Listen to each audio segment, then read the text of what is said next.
Good morning, good afternoon, and good evening, everyone, and welcome to From Idea to Impact, building your startup scalable sales process with Scott Sambucci. My name is Colin Main, and I'm a program manager at the Nasdaq Entrepreneurial Center. And for those of you who may not know, the Nasdaq Center is a nonprofit dedicated to enabling entrepreneurs from all over the world to realize their maximum potentials and grow. As you may have just seen in the chat, the Nasdaq Center, along with our partner Mentor Cloud, launched a free mentor matching platform for entrepreneurs called Mentor Makers.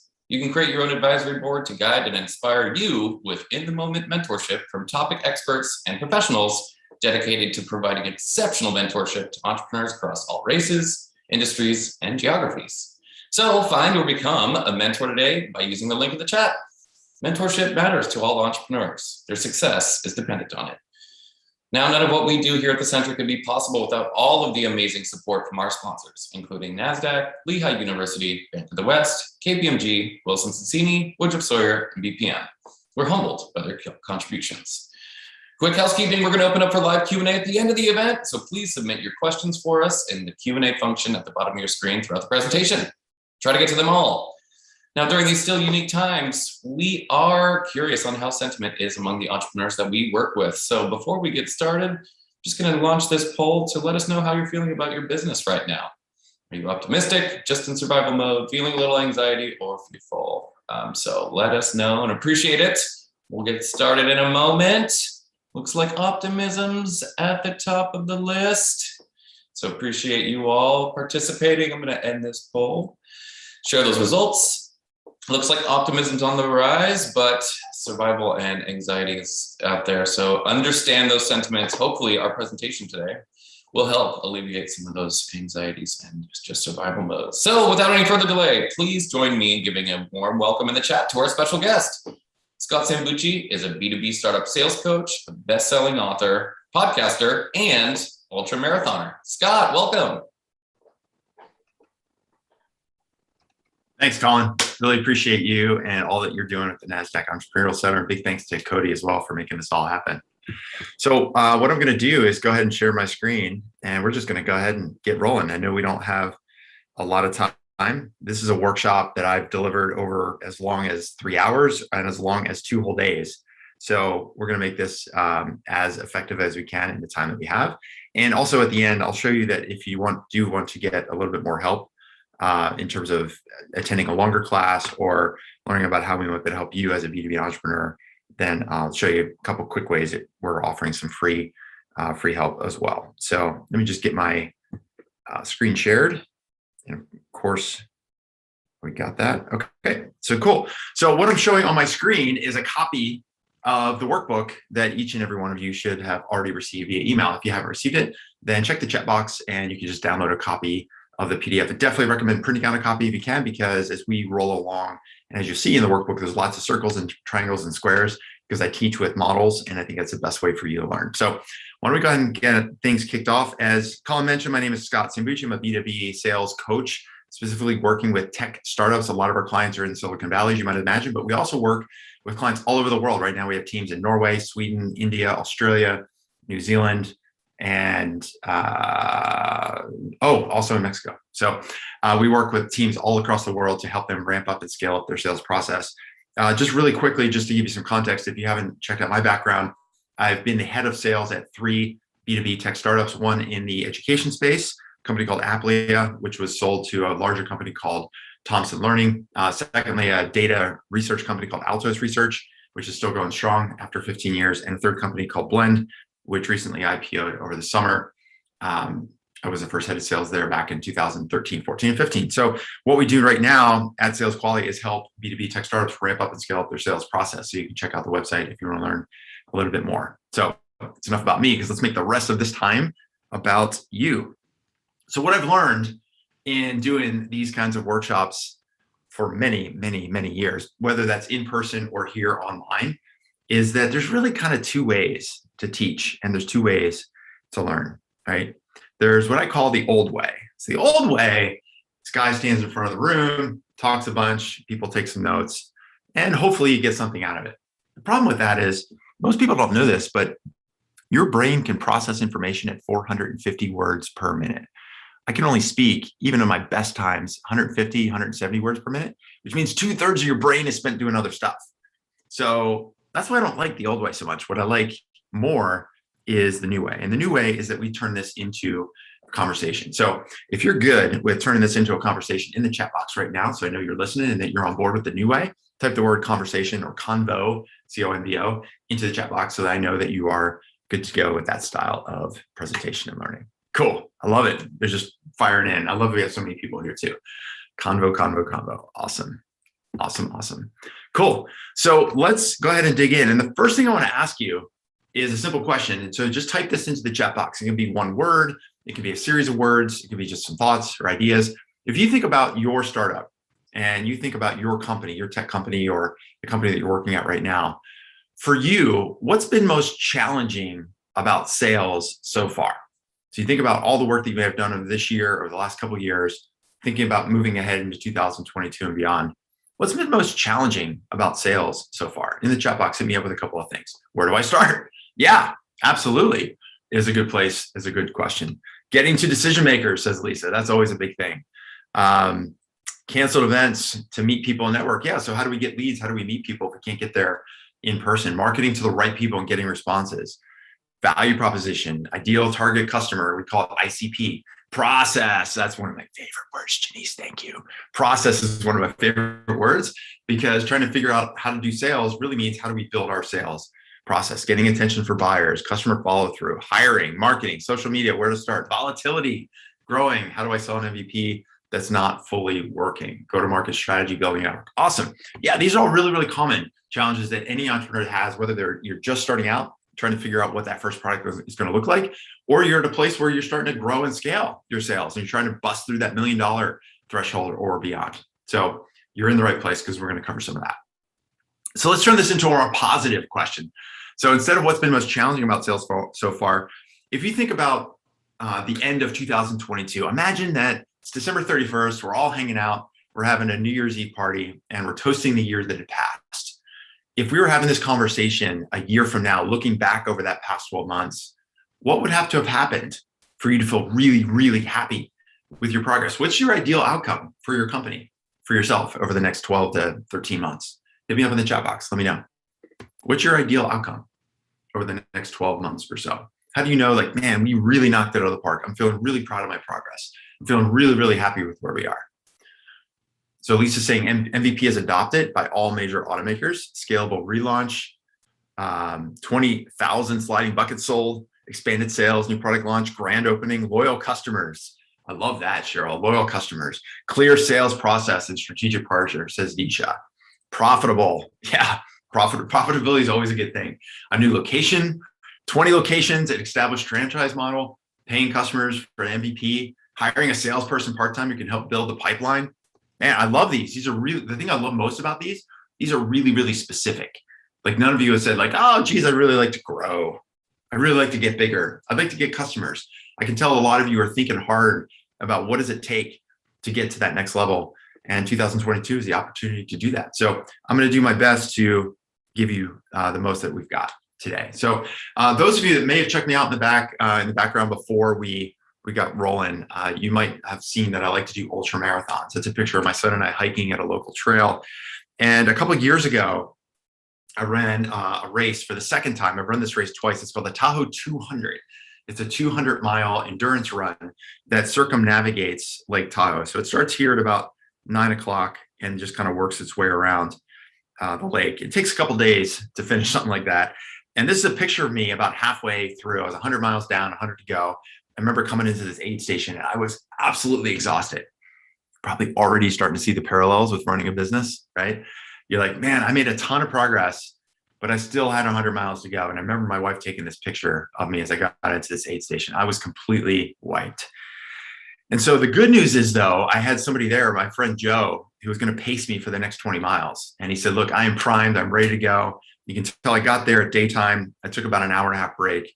And then it was nighttime. We put our headlamps on. And he said, look, I know this trail really well. Just follow me. We'll get to the next trail. So I had somebody there to pick me up and get me to that next level.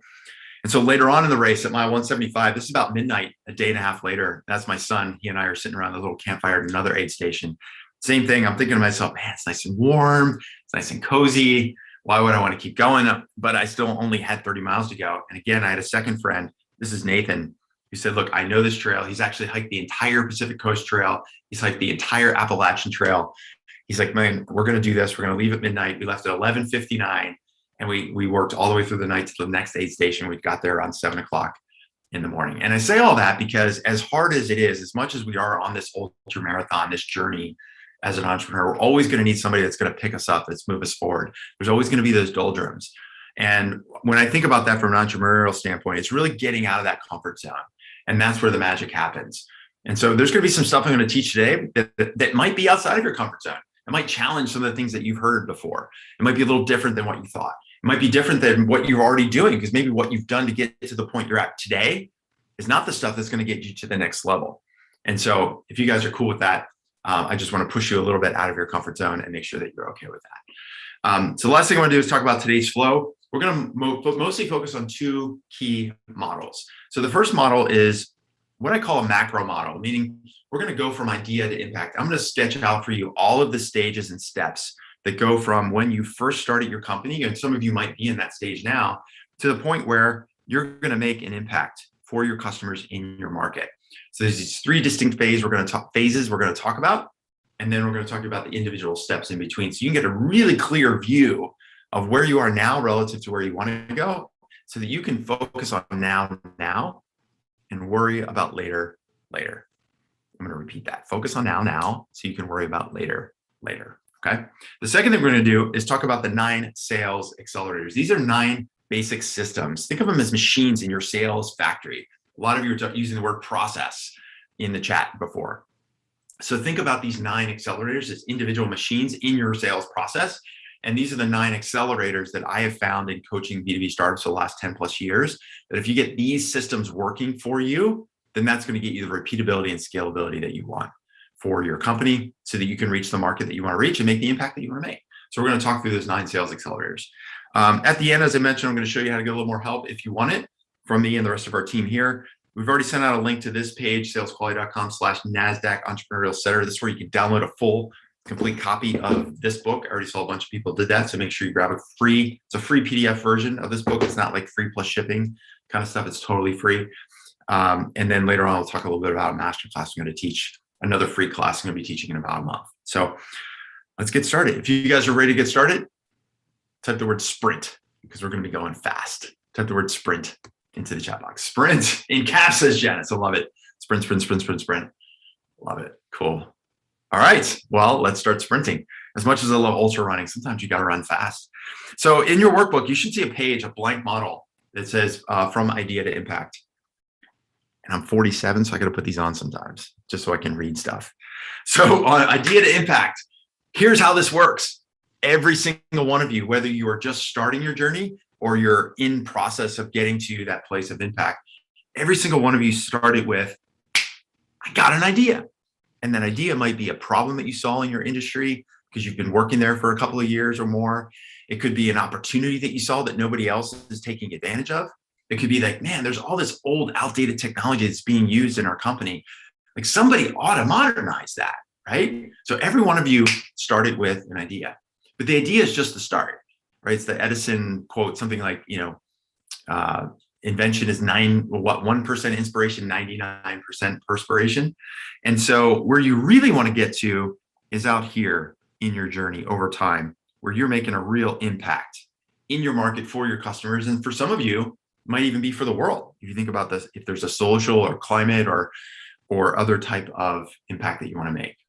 And so there's these 3 stages, these 3 phases that every startup goes through. And this is where, by the way, in your workbook, make sure you grab your pen. I want you to draw along with me because it's the best way for you to learn this stuff as I'm talking through it.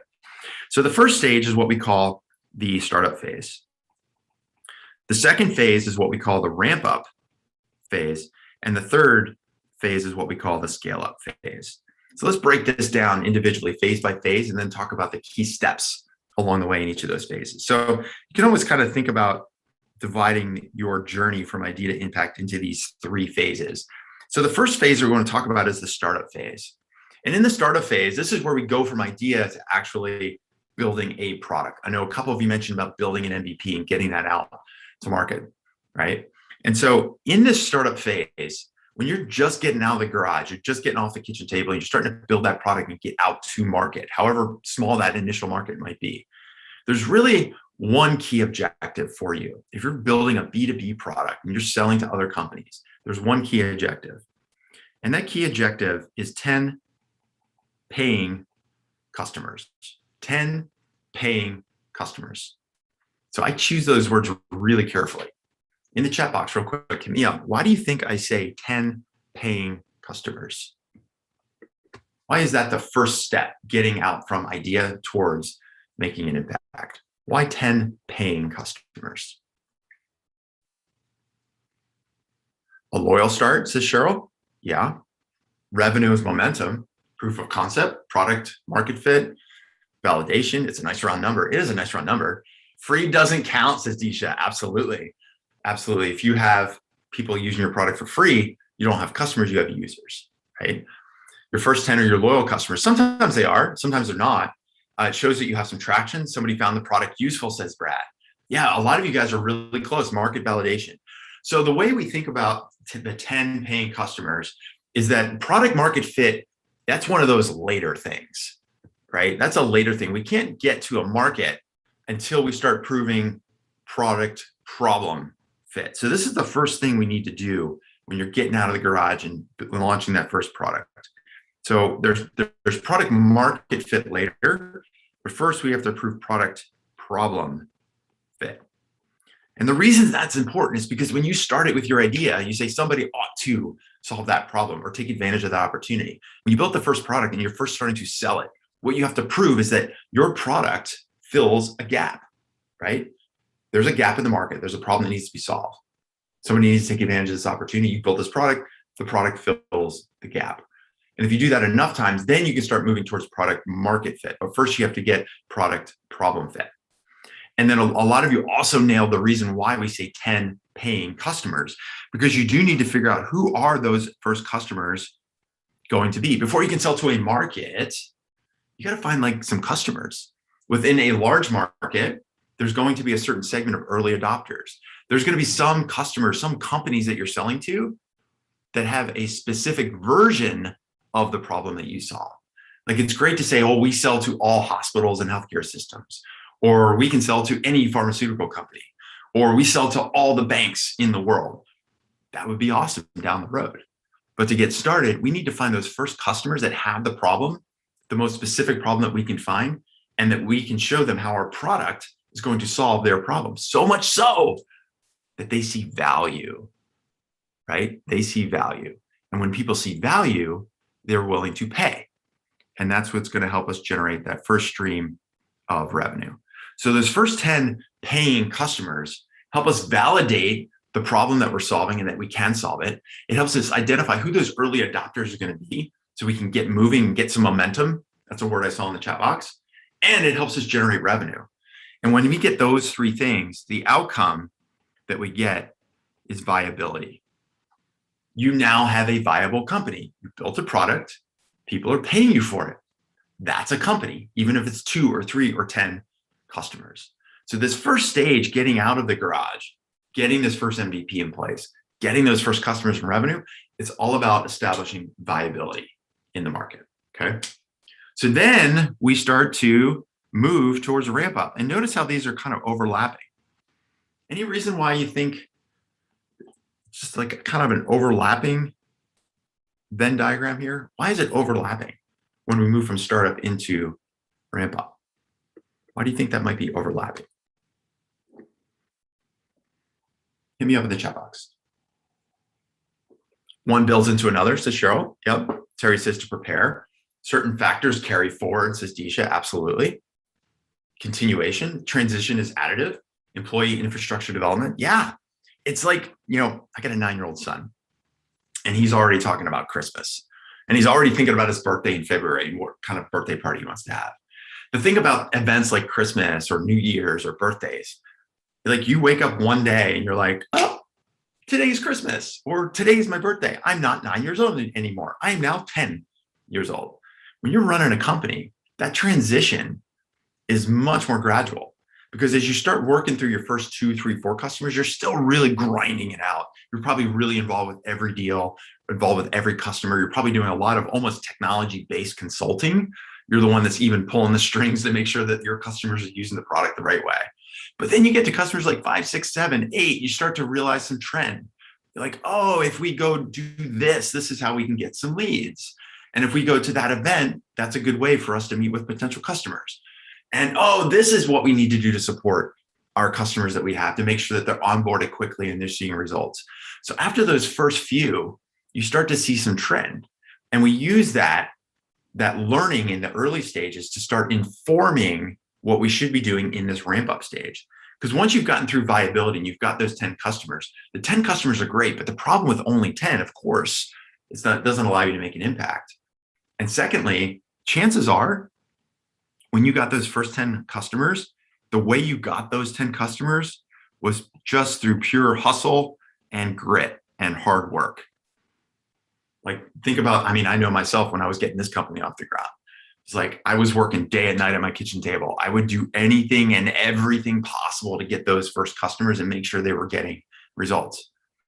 Now, I still do work really hard. I still do everything possible to make sure our clients get results.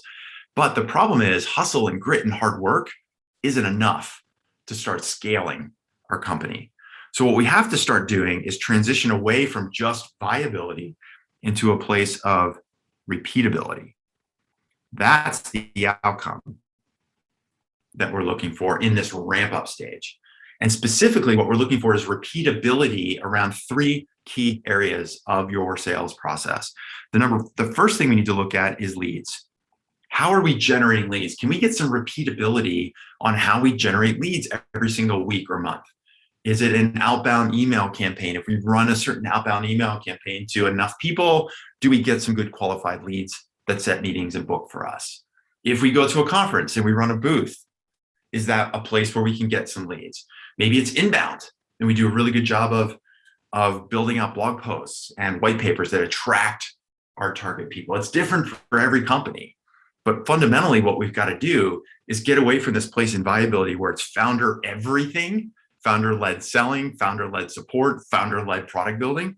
We got to get to a place where it's not founder everything stuff, because as the founder of the company, you've got to start thinking about repeatability and eventually scalability and down the road.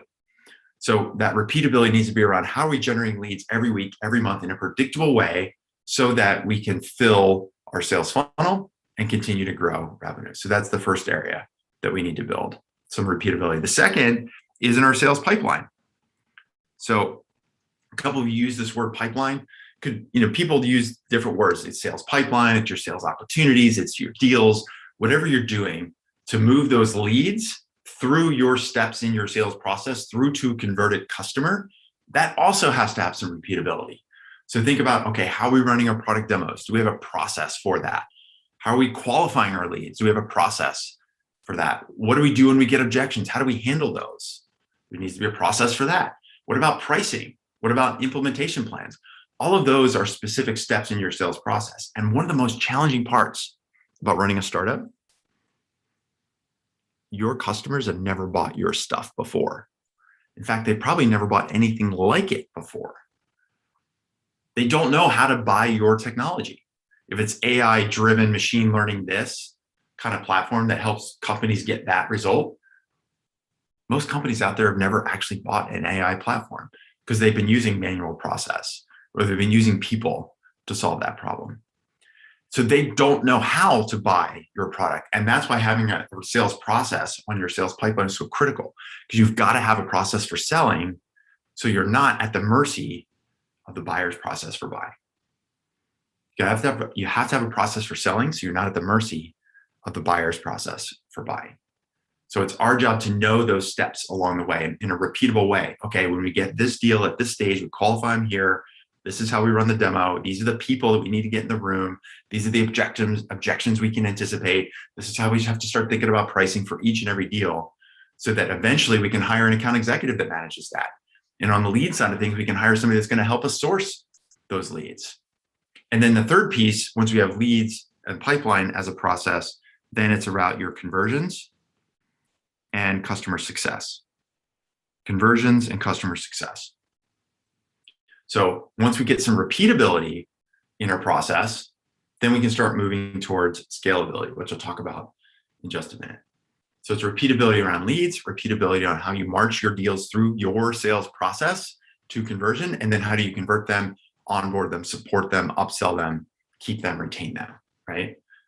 And so the key here, if the first part of your sales, first part of your journey from idea to impact is all around getting those first 10 paying customers, the second part is usually getting to $1 million in annual recurring revenue, $1 million in ARR. Because back here, those first customers that you've got, they're giving you some money, right? Otherwise, they wouldn't be customers, they'd be users. We said how important it is to generate revenue. Most companies, when they're selling B2B, they're probably only earning somewhere between 100K to maybe as high as $300,000 in revenue. Like think about a basic enterprise product. If you sell a $1,000 a month product, or roughly $10,000 per year in annual contract, and you have 10 customers, 10 times 10, 10 times 10, that's $100,000 in revenue, which is great. I mean, that's what you need in that stage. But as you start to grow, notice this growth curve starts to accelerate as well. And so that means you need to make a bigger jump. Doing $100,000 or $200,000 or $300,000 in revenue isn't a way to make impact. Where you've got to get to is that next big checkpoint, which is 1 million in ARR. So I'm curious, I'd love to hear from a couple of you. Why do you think $1 million is that target, that benchmark? So if startup mode is getting 10 customers, ramp up mode is about hitting $1 million in annual recurring revenue. Why that number of 1 million? What's so special about that? Purnima already nailed it. A Series A. Yeah, absolutely. So in this startup phase, once you prove viability, that's typically where you can land a seed round or even a pre-seed round. It's like $500,000, maybe $1 million or $2 million in revenue, because those investors have said, okay, you built a product, you got some customers, you're generating revenue. Awesome. You're starting to figure this out. Now here's some money. What I want you to do is go grow sales. That's why they're giving you that money. Now, once you get to this ramp up phase and you start moving towards scale up, the Series A starts to play in when you get to roughly $1 million. Now, sometimes it has to be a little bit more in some industries, but the $1 million in revenue is what investors tell you is critical as kind of a proxy for, okay, you're ready to talk about a Series A. Now, here's the secret. Do you guys want to hear a secret? Just nod your head if you want to hear a secret. Here's the secret. I'm seeing some people. Yes, nodding says Nathan. Investors actually don't care that you're doing $1 million in revenue. The reason they use $1 million, and I know this because I talk to investors all the time, the reason they care about $1 million in revenue is they know you can't get to $1 million unless you have a working sales process. Because back here, we said this is all around hustle and grit and grind. And that's kind of table stakes for being an entrepreneur. Every investor assumes that if you're a serious entrepreneur and you're serious about growing your business and making an impact in the world, like, yeah, you got to hustle and grind and do all the hard work. But hustle and grind doesn't scale. There's only so many hours in your day. If you're involved with every implementation, you can't scale that. If you're the one that's involved with every single lead that comes in, you can't scale that. If you're the one that's trying to figure out, okay, for this customer, we'll give them this deal and that customer will give them that deal, that doesn't scale either. What investors know, if you just think about it basically as the area under the triangle here, if we just assume this is a triangle underneath the growth curve, if we take that triangle and carry it forward and we do the same amount of hustle and grind and grit and hard work, what do you notice? What do you notice is missing? There's a gap. This gap emerges because the hustle and grit and grind, it tops out. There's no more hours or weeks in the day. As much as we all say, oh, I wish I had more hours in the day. I wish I had an extra day in the week. We don't have that. So what we have to do is look for leverage and repeatability. And the way we do that is through process. And getting that first working sales process in place is what allows our company to get to $1 million in revenue. Because while we might be, as a founder, doing some hardcore selling to a big account, and that might take us a week or two of really strong focus, that's okay, because in the background, we've got a lead system that's working. It's generating leads. I've got some outbound strategy working, or I know next month I'm going to go to a conference and that's going to help us get 20 good leads, and that's going to turn into 5 opportunities. And those 5 opportunities are going to turn into 2 customers in the next 6 months. That's what investors want to hear when they're talking to you. So the $1 million is really a proxy, not because they care at $999 or 1.1 million. What they care about is, do you have a repeatable sales process that you can point to that says, hey, if I just had some more money, then I could hire people to run my lead gen. I could hire account executives to help me convert those deals. I could get a CS person to help me support and onboard and implement, and then eventually hire a manager to manage those people. But an investor knows if they just give you money and there's no process, it's like lighting that money on fire. So that's why they use the $1 million in revenue. Okay. So we've gotten viability, we've gotten repeatability. Now it's the fun stuff. That's the scalability. That's the rocket ship taking off, right? And that's where the growth curve continues to arch at a higher rate. And to get to scalability, the next 3 things that you need to figure out is, number 1, you have to figure out your metrics. Number 2, you got to figure out who and when to hire and how to hire your team. And the third is then, how do you manage that team, your management of your team? So let me explain that. So once you have the repeatable sales process back here, now you have systems. We talked about your accelerators, which we'll talk about in just a minute. Those accelerators are just little machines in your overall factory, your sales factory. Well, think about a factory like Tesla or any manufacturing company.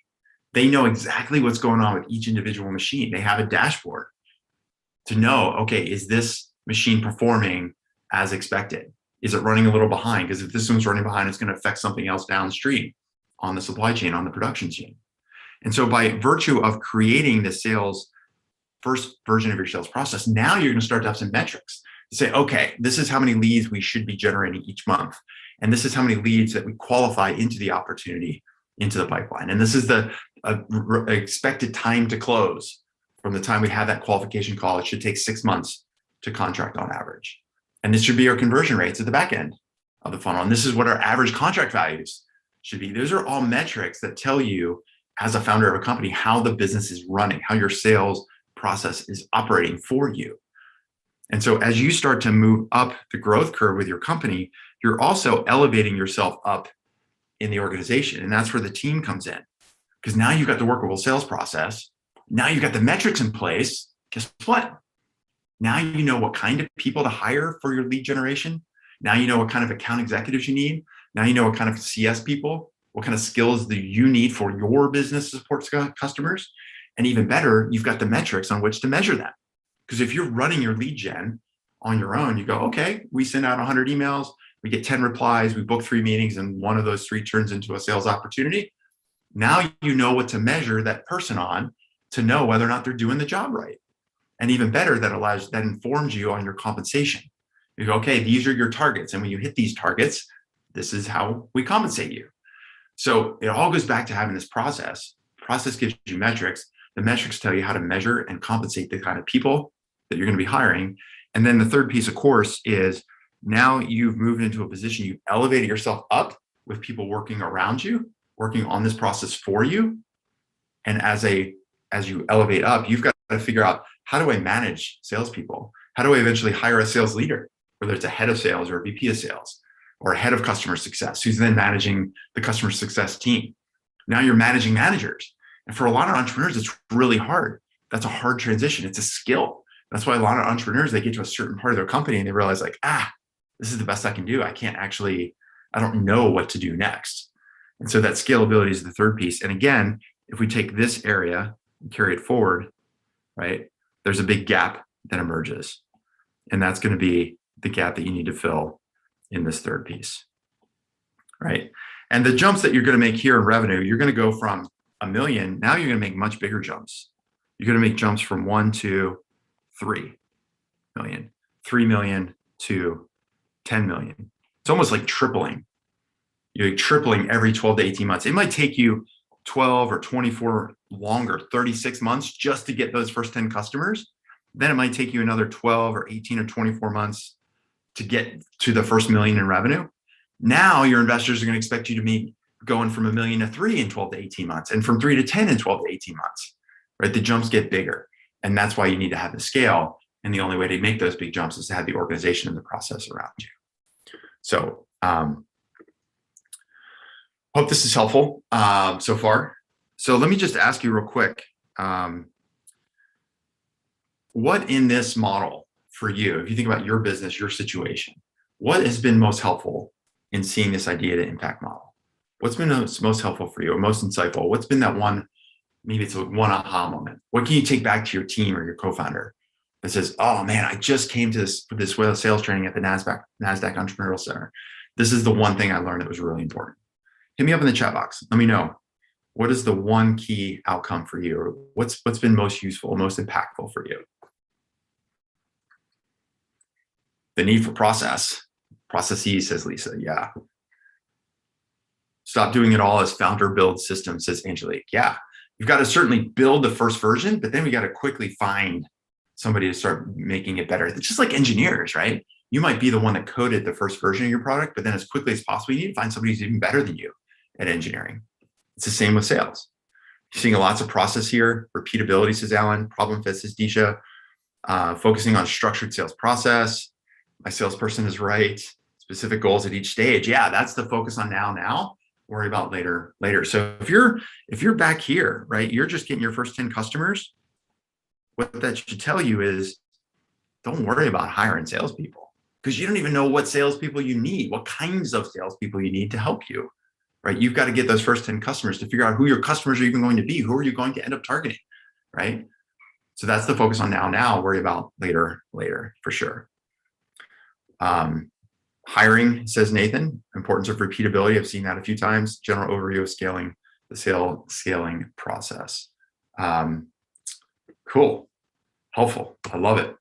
All right, let's take a couple minutes here and talk about the 9 sales accelerators. There's a nice clean version of this in your workbook, but I'm a pen and paper guy, and I think it's going to be better if I explain it so you know what all of these circles and what this whole diagram means. So there should be a blank version of this in your workbook. It's a 3-circle Venn, super fancy. I'm going to show you how this works. I'm going to spend about 10 minutes explaining the 9 sales accelerators, and that will wrap us up, and then we can take some time to answer some Q&A.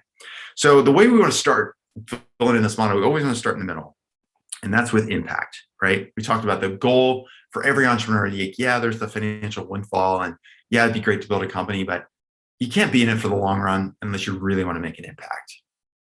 And so I always ask myself, well, how do I know we're on the path to making an impact, even if we're at the early stage? And there's always 3 words that come to mind for me. There's clarity, there's control, and there's confidence. And so let me explain each of those. So clarity means as a company, we're clear about who is our target market. We're clear on the message that we need to deliver. We're clear, we have clarity on who the buyers are that we need to get involved in the sales conversation in the first place in order for us to sell our products, right? And secondly, think of it as like a 2-way mirror. It's clear, if it's clear for us as a seller, it should also be clear for us as a buyer. The buyers that we're targeting should go, oh yeah, this message, this one's for me. I get it. Like, I'm glad they're targeting me. Yes, I do have that problem. Yes, I do want to get to that outcome. And it looks like this company might be able to help me. So the clarity is a 2-way street. It should be clear for us and clear for the prospects. Now, the second, control. Control means, as we talked about before, having a process for selling so you're not at the mercy of the buyer's process for buying. We need to have control of the sale. We need to know what the next steps are. We need to teach our customers, our prospects, like, look, at this stage, this is typically where the risk and security people need to get involved. Or we probably should have a conversation with your compliance person to make sure that we're following all the rules and regulations. Or, hey, the procurement team oftentimes is going to ask us about this or that. How do we get a meeting with those people in order to make sure that they're going to be able to approve us if you decide to move forward? That's knowing how to sell. And frankly, the reason for the buyer is so important. It's like every experience I've had selling enterprise, people want to be led. Like, think about any retail experience you've had. If you've ever shopped at a place like Nordstrom, or you've ever gone to like a nice fancy restaurant, like, do you want to walk into the restaurant? And they go, yeah, welcome to the restaurant. So what do you think we should do next? I don't know, maybe find me a table. Okay, yeah, that's a good idea. You go sit down and have a table. Okay. So, what do you think we should do next? Maybe take my drink order. Oh yeah, that sounds great. Do you have a bar? Oh, we do have a bar. Right? That would be a crazy idea if you were going to go spend a couple $100 on a fancy dinner. So we should do the same. We should think about that if somebody's going to be spending hundreds of thousands of dollars on our enterprise product, right? We need to have control. And it's important for the buyers to feel like we're in control. They need to be taught how to buy our stuff and how to evaluate it, right? So the control piece is the second. And then the third is confidence. So if we've done a good job targeting, if we've done a good job showing our prospects why they should buy from us and what they're going to get coming out of that process once they implement, then we should be confident enough to charge the price we deserve to charge. It shouldn't be about discounts in order to get people to move forward. It's like, hey, we're going to show you real return on investment. We expect to get paid for that. And your prospects should feel confident to go, huh, you've marched me through this process. You show me how you're going to help me. They should feel confident to move forward with us as opposed to scared or anxious, right? A lot of times deals at the end, they fail or they go dead, or we get the, just why don't you just check back with me next quarter? That just oftentimes tells us they're not confident enough that we can come through for that. So it's our job to make sure that we're instilling confidence. If we have clarity, control, and confidence, that tells us we're on the path to impact, okay? So let's talk about tactical stuff now. 3 parts to this. We talked about leads, which longer, we call it a prospecting plan of action. There's deals, or what's called your pipeline pull-through strategy, and then you have your customers. These are the 3 core parts of any sales process. You need leads, you need deals or pipeline, and then you need to be able to convert those customers and keep them, right? And so the sales accelerators sit on the outside of those, and each of these 9 accelerators, if you put them in place, will help accelerate your sales process and your growth. So I'm just going to abbreviate to keep it easy. So on leads, what we need are what we call funnel fillers. Funnel fillers just means we need a way to fill the funnel every day or every week or every month, whether that's an outbound campaign, an inbound campaign, using webinars as a way to teach and then convert people, going to conferences, using referrals, using network, using LinkedIn. These are all different ways we could be filling the funnel. We just need to have a repeatable process to know, hey, if we do these things, we're going to get leads, and we can do it at a predictable rate. So funnel fillers is an accelerator, of course. If you don't have any leads, you're spending all your time looking for the next sales conversation, which frankly gets really expensive from a time standpoint, right? The second thing we need is what we call authority voice, AV, authority voice. That means it's our job, because we're selling a new technology to our customers. We need to teach them not just about our product. More importantly, we need to teach them about just like I talked about the old way and the new way coming into this conversation. We need a way to show them, hey, that's the old way of doing stuff. Here's the new way. Here's what it means to use AI. Here's what it means to use the blockchain. Here's what it means to use machine learning to solve these problems. Here's how you could automate things that were previously manual. Using our authority voice, because we know more about our customers' problems than they do. So let's use that to our advantage. And if we do that, then our customers are going to be more likely to follow us as opposed to us chasing after them. So authority voice strategy is critical to your sales process, and it accelerates your sales. And then the third, of course, is lead qualification. That just means, look, just because we get leads, not every lead is equal. You know this. Just because somebody requests the demo doesn't mean they get the demo.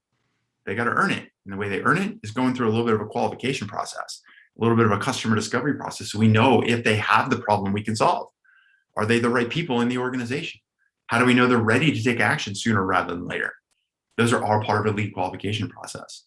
And part of that means disqualifying people out that aren't a good fit, because our time is the most precious asset that we have right now. So if we're dealing with a bunch of interesting conversations, but they're not real deals, then we're going to be wasting a lot of our time, right? I had Hans Morris, who was an investor at Blend. I used to work with him on a quarterly basis. He used to help us out with introductions. He told me once in his office, he said, Scott, the thing that's really important for you to remember is there's no shortage of interesting conversations. There's no shortage of interesting conversations. And I was like, oh, I know exactly what you're talking about. So it's our job to figure out who's interested, who wants to have an interesting conversation, who wants to take action, right? So those are the first 3 accelerators. The next 3 are what we call demo design, mutual action plans, and momentum maintainers. This basically says, look, now that you have qualified the lead, how are you running your product demos so they are a catalyst in your sales process? We should never be using demo as a stage. Let's get them into demo and then see what happens. No, demo should be in and out quickly. Demo is just showing them, yes, we can solve your problem. Let's talk about next steps. That's why it's an accelerator if you do it right. MAP, mutual action plans, basically says, look, now that we see, you can see how our product might be able to help you. Let's talk about how we turn this into project management, because we're going to have to get approval from risk and compliance and security and your CFO in order to get this thing moving forward. Let's use our process for selling. These are the next steps. Having a mutual action plan with our prospects. And then finally, how do we keep momentum in the enterprise sale? There's all kinds of reasons that things can die, right? There's global pandemics, there's economic shutdowns, there's summer, there's holidays, there's people that leave. We have that great point of contact, that product champion, and what happens? I'm going to take another job somewhere else. So I really hope that my person who succeeds me is really as interested in your product as I am. I'll put in a good word for you. Right? You spent 6 months building that relationship, and now it's going to die. So we have to know how to keep momentum in the sale. Again, it's an accelerator because it allows us to deal with any change in organizations or how to deal with situations that slow down. And then the last 3 are what we call why buy. It basically says, how do we show that we're an investment, not a cost? People ask for a proposal. How many times have you set a proposal out and they didn't get back to you? Anybody ever sent a proposal maybe at least once and the prospect just never got back to you? They ghosted you? Anyone? Maybe once? Or heard of a friend that's done that? I got a second secret for you. Do you know when prospects get back to you on proposals? They always get back to you on the 19th. The 19th of never. That's when they get back to you on proposals. When they ask for a proposal, it's our job as a salesperson to show them this is not a proposal I hope you buy. Let's talk about ROI. Let's talk about cost benefit analysis. Let's show you an implementation plan. Let's put it all into the proposal and get their help and collaborate with them so that the proposal is basically the contract and they're helping us build the contract so that it can get approved. So that's what we mean by why buy. The second is what we call risk reducers. Like I said, your customers are scared. They want to believe. I used to watch the X-Files in high school. David Duchovny and Gillian Anderson. David Duchovny had that big poster. It said, I want to believe, right? The UFO. Your customers want to believe. If they've gotten this far in the sales process with you, they want to believe, but sometimes they can't. They're worried, right? It's career risk. It's job risk. It's budget. So it's our job to show them how we can reduce risk with introducing paid pilots or proof of concepts, introducing phased rollouts, giving them off-ramps, still requiring them to pay, but making sure that the bites that we're asking them to take are small enough that they're willing to take those next steps with us. And then finally, the last one is what we call our customer success strategy. Now, most people are surprised that customer success is part of the sale. Here's why. Because that word close the sale, I freaking hate the word close. I never use the word close. Do you know why? Because when your customers call you and they say that they want to buy from you, what words do they use? What words do they use? They say, let's get started, right? The end of the sales process, you've done all of that work over months or sometimes years just to get to the starting line. Your customers don't call you, but congratulations, you closed the sale. They say, let's get started. Just remember that. So when you talk about customer success as a sales strategy, then it's our job to say, hey, if you were to say yes, here are all the things that are going to happen on day one and week one and month one. Here's how we're going to show you return on investment within the first quarter. Here's how we're going to show you time to first value within the first couple of weeks. Here's how you can feel confident that we're going to be able to come through for you. So you're basically using the future as part of the sale today to give them the confidence they deserve to have in order to take action. And that's why it's an accelerator. So these are your 9 sales accelerators that need to get motoring through your sales process. I know we've got some questions. I want to make sure to answer those. I also wanted to mention that I mentioned if you want to get a little more help on this, this has been like the short version of this. Again, here's the website if you want to download the book that I wrote. It talks about a lot of this stuff in a lot more detail, so you can read that on your own time. So it's salesquality.com/Nasdaq Entrepreneurial Center. I think the link was posted a little bit earlier. And then secondly, later, our first week of December, we're going to be running a masterclass. It's a 3.5-hour version of this. We're going to get really, really detailed. And one of the big things we're going to do in that workshop is we're going to run through a self-assessment of these 9 sales accelerators. So we're going to go piece by piece, and I'm going to help you evaluate and assess how you're doing in each of these accelerators, and then help you build a plan of action to help guide you and build those sales accelerators that you need in order to get to the next level. So if you're interested, you can just go to salesquality.com/masterclass, and all the details are there. Love to have you join, especially it's designed for B2B tech founders that want to ramp up and scale up their sales. And that's it for now. So what questions do we have? I know we have about 4, 5, 6 minutes left. Awesome. Thank you so much, Scott. Always great information, always coming from your arena. Before we get started with Q&A, just a quick poll with people that are on this call to let us know what's keeping you up at night. So in addition to this Q&A, these responses will help us understand what courses we should be offering in the future. So is it finance? Is it more sales like what Scott did? Is it marketing, pivot, team, surviving? So just let us know. Looks like Scott, sales is at the top of the key, so we'll jump into Q&A on that topic. Sure. So other than your book, what literature would you recommend to get started on B2B sales for software startups? I'll tell you what, there is, actually, if I was going to recommend one book, it would be this one, other than mine. It's by a guy named Skip Miller. It's called Selling Above and Below the Line. The reason this is so important is that oftentimes, especially as founders, and I can even sketch this out really quick. If you think about an organization, when he talks about above the line, he's talking about how do we sell to people, the C-level, the C-suite, the SVPs, the EVPs. Because oftentimes the people that are easy to find and people that are willing to engage with us are below the line. They're the directors. They're the local VPs. They're the managers. These people are the one feeling the problem every day and the pain of the problem. But that isn't enough to get approval from people above the line. People above the line, they don't necessarily care about fires. They're like, if you go to a senior vice president and say, you know what? Did you know you got a team of people that are spending 8 hours a day doing manual process? The person at SVP is like, yeah, that's why we're paying them $28,000 a year. Like, I don't care. So it's our job to sell above the line and help them think about, we need to align with priorities. The priorities that these senior level people are thinking about. If you ask a CEO today, what are they thinking about? Sure, they probably care about hitting their Q4 goals because they want to make investors and stakeholders happy. But they're probably also thinking about the next 3 years. What's the vision? And the SVPs and the EVPs, they're responsible for helping quarter to quarter and year to year to hit those goals. So we got to sell above the line to those priorities, because selling just below the line isn't enough to get enterprise sale approved. I love so that. It's called selling above and below the line.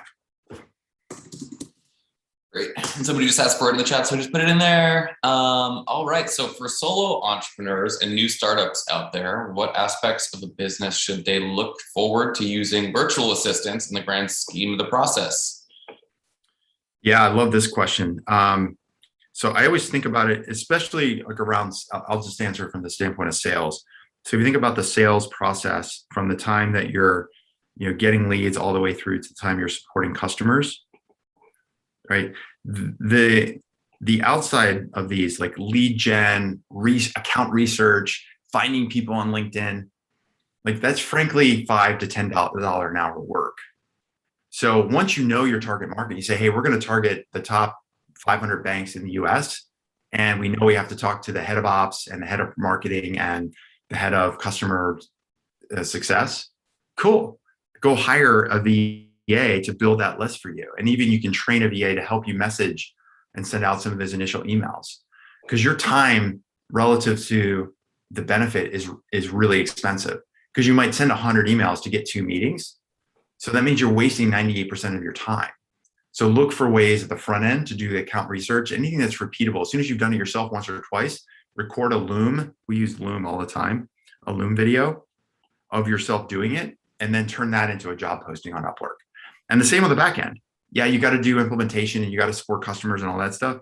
Same thing. Once you see some repeatability, you should turn that into somebody that you can hire. Because this middle part, this is where you're going to execute on the sale.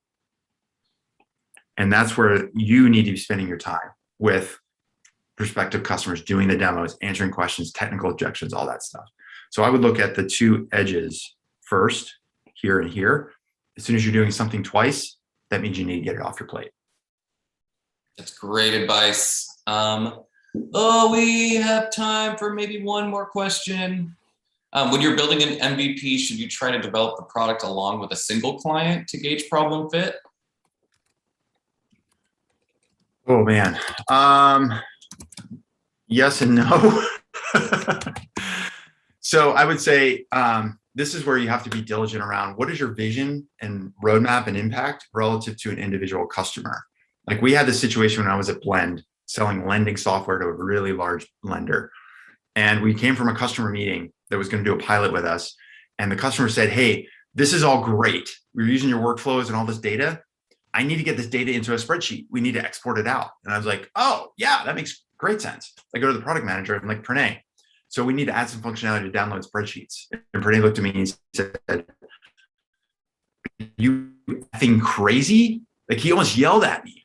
I was like, dude, like the customer needs spreadsheets. He's like, we built the software to replace spreadsheets. If we let them download the data, they're just going to build a bunch of spreadsheets again.